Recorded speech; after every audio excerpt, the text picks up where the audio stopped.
কি রাত 12টা? না, এখন সকাল 8টা। এক বল পুঁইশাক লইয়া বইছি। এমন বৃষ্টির দিনে কি পুঁইশাক ভাজি খেতে ভালো লাগবে? কিছুই তো দেখা যায় না।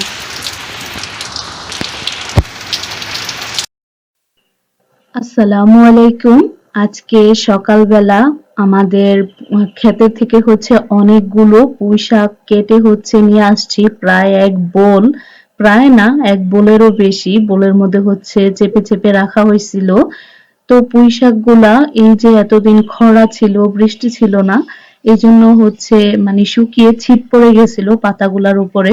এজন্য সবগুলা পুঁইশাকের আগা কেটে নিয়েছিলাম রান্না করার জন্য, যাতে বৃষ্টির নতুন পানি পেয়ে মানে পুঁইশাকগুলো নতুন করে কচি আগা ছাড়ে আর পাতাগুলা সুন্দর হয়ে যায়, ছিট বন্ধ হয়ে যায়। নতুন আগা ছাড়লে তো আর ছিট হবে না। তো বৃষ্টির আশায় কেটে নেওয়া হয়েছিল। তো আলহামদুলিল্লাহ বৃষ্টি নেমে গেছে। তো আজকে ভেবেছিলাম যে কিছুই ভিডিও টিডিও করব না। তো সবসময় তো আর ভিডিও করা হয় না, যখনই একটু ভালো মন্দ কিছু রান্না করি বা একটু স্পেশাল কিছু করি তখনই কিন্তু আপনাদের সাথে শেয়ার করার জন্য একটু একটু করে ভিডিও করি, আর তারপর সেটা আপনাদের সাথে একসাথে গুছিয়ে শেয়ার করা হয়। তো আজকে পুঁইশাকগুলো আমি কাটতেছিলাম আর বেগুন গাছ থেকে কয়েকটা বেগুনও তুলে নিছিলাম, পোকরা বেগুন আরকি। এত কষ্ট করে লম্বা বেগুনের গাছ লাগানো হয়, কিন্তু শেষমেশ দেখা যায় একটা বেগুনও আর ভালো থাকে না। তো আশা করি আজকের ব্লগটি আপনারা এনজয় করবেন।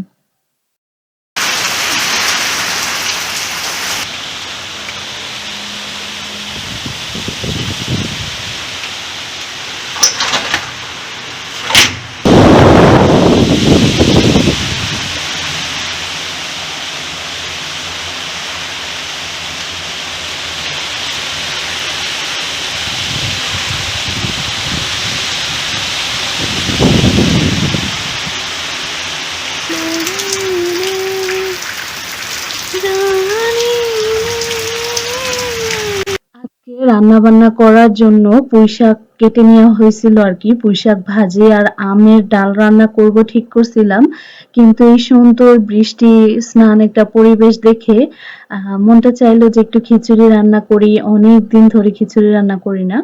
তো ওই তো ঈদের মধ্যে রান্না করছিলাম আর কি, রোজার ঈদে। তো তারপর তো আর খিচুড়ি রান্না করি নাই। আর ঈদের দিনে খিচুড়িটা একটু স্পেশালি মানে মজা হয় আর কি, ঈদের দিনের মতন তো মজা হয় না। তো যাই হোক, এখানে আমি পুঁইশাকগুলা রেখে দিছি। আর মুগের ডালটা মা অন্ধকারে ভাজতে গিয়ে একটু পুড়ে ফেলেছে, সমস্যা নেই। তো তারপর উনি ঝেড়ে নিয়েছিলেন। তারপর আমি আলু পেঁয়াজ কেটে নিয়েছি, আদা রসুন কেটে দিয়েছি। তো মা বলতেছিল দে আমি বেটে দেই। তো মা থাকায় আমার অনেক বেশি হেল্প হয়। তো মানে মায়েরা এরকমই হয়। আর এখানে খিচুড়ি, মুগের ডাল, মসুরের ডাল আর চাল দিয়ে দিছি। চালের চাইতে ডালের পরিমাণটা খিচুড়িতে একটু বেশি নিলে খিচুড়িটা খেতে অনেক বেশি টেস্ট হয়। তো ভুনা খিচুড়ির চাইতে আমাদের ঘরে পাতলা খিচুড়ি, যেটা লেটকা খিচুড়ি, ওইটাই একটু বেশি খাওয়া হয়, পছন্দ করে।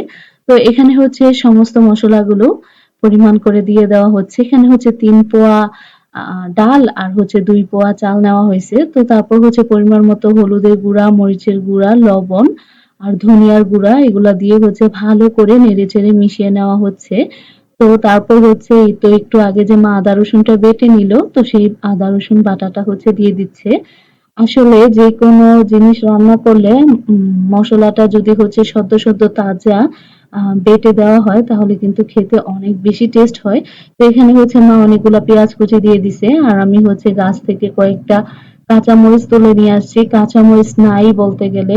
তো এখানে কতগুলা কাঁচামরিচ দিয়ে দিছি। তো এখানে কিন্তু অনেকক্ষণ হয়ে গিয়েছে, এই যে একটার পর একটা মসলা দিলাম। আর তারপর কিন্তু একটার পর একটা মসলা দিয়ে কিন্তু দেখা গেছে যে এখানে প্রায় আধা ঘন্টার মতন খিচুড়িটা বলক আসার পরও প্রায় আধা ঘন্টা হবে যেটাকে রান্না করা হয়েছে, আর কন্টিনিউয়াসলি এরকম নাড়তে হয়েছে। খিচুড়ি যখন ঘন হয়ে যায় তখন খুব তাড়াতাড়ি নিচ দিয়ে লেগে যায়। তখন যদি নিচ দিয়ে মানে বারে বারে না নাড়া হয় তাহলে কিন্তু নিচ দিয়ে লেগে যায়। আর এই তো। আর গরম থাকলে মানে খিচুড়িটা যখন ফুটে তখন কিন্তু খুব ছিটে আর কি। তো সাবধানে হচ্ছে খিচুড়িটা রান্না করতে হয়, না হলে দেখা যায় ছিটে হাতে পায়ে চলে আসে। তো খিচুড়িটা নামানোর আগে বেশ কিছু পরিমাণ ঘি দিয়ে তারপর কিন্তু নামানো হয়ে গিয়েছে। আর এখানে হচ্ছে মুরগির মাংস রান্না করব। তো কিছুদিন আগে একটা মুরগি আনা হয়েছিল, সেখান থেকে হচ্ছে অর্ধেকটা একদিন রান্না করছিলাম আর অর্ধেকটা আছে। তো এখানে হচ্ছে পরিমাণ মতো তেলের মধ্যে ১ কাপের মতন পেঁয়াজ কুচি দিয়ে হচ্ছে একটু ভালো করে ভেজে নিয়ে তারপর হচ্ছে হলুদের গুঁড়া, মরিচের গুঁড়া আর লবণ দিয়ে হচ্ছে একটু পানি দিয়ে হচ্ছে ভালোভাবে মসলাটা যাতে পুড়ে না যায়, কতগুলা তেজপাতা আর এলাচ দেওয়া হয়েছে। তারপর কিন্তু ধনিয়ার গুঁড়া দেওয়া হয়েছে পরিমাণ মতো।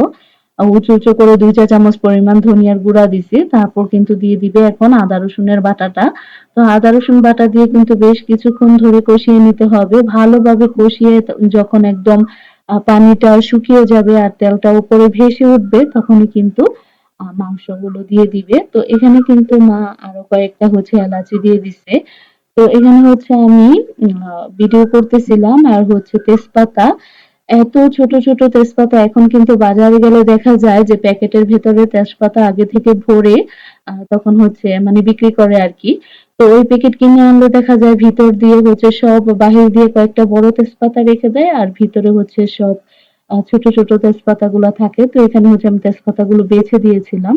আর তারপর কিন্তু মসলাটা ভালো করে কষে যাওয়ার পর আলুগুলো দিয়ে দিছে। তো মাকে বলতেছিলাম আলুগুলো খুব ছোট করে কেটেছি। আলুর সাথেই হচ্ছে মাংস দিয়ে দেন, একই সাথে সিদ্ধ হয়ে যাবে।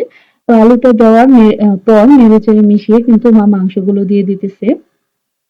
আমরা আসলে মুরগির রানটা কখনোই কেটে নেই না আর মুরগির ঠ্যাংও কেটে নেই না। তো এভাবেই হচ্ছে দেখতে ভালো লাগে, সুন্দর লাগে আরকি। তো এখানে হচ্ছে মুরগির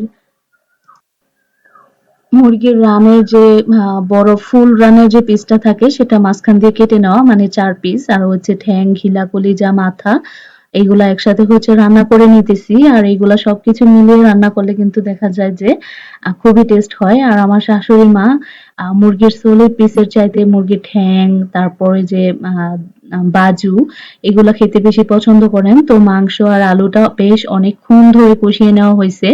আর কষানোটা অনেক বেশি সুন্দর হইছে, সেটা তো আপনারা তেল যে ভেসে উঠছে সেই রংটা দেখেই বোঝা যায়। তো এখানে হচ্ছে মা কলিজাটা দিয়ে দিছে। কলিজাটা দেওয়ার পরও কিন্তু আরো ৩-৪ মিনিট হচ্ছে কষিয়ে নিছে। তারপর কিন্তু ঝোল দিয়ে দিছে। আর ঝোলের পানি দেওয়ার পর আমি উঠে চলে গেছি। পানি তুলে নিছি, ঘর মুছে নিছি, ঘর দরজা পরিষ্কারের যে কাজ থাকে। বৃষ্টির মধ্যে ওই যে প্রচন্ড পরিমাণ বাতাস ছাড়ছিল।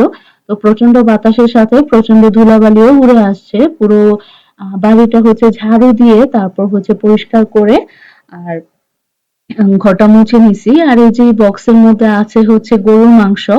তো কিছুদিন আগে আমার ভাইয়ার সাথে তো গিয়ে হচ্ছে আমাদের বাড়িতে থেকে এসেছি। তখন হচ্ছে মা অনেকগুলা গরুর মাংস আমাদের জন্য হচ্ছে রান্না করছিল। তো আপনাদের ভাইয়া তো আর যায় নাই। তো আমার হাসব্যান্ড যায় নাই।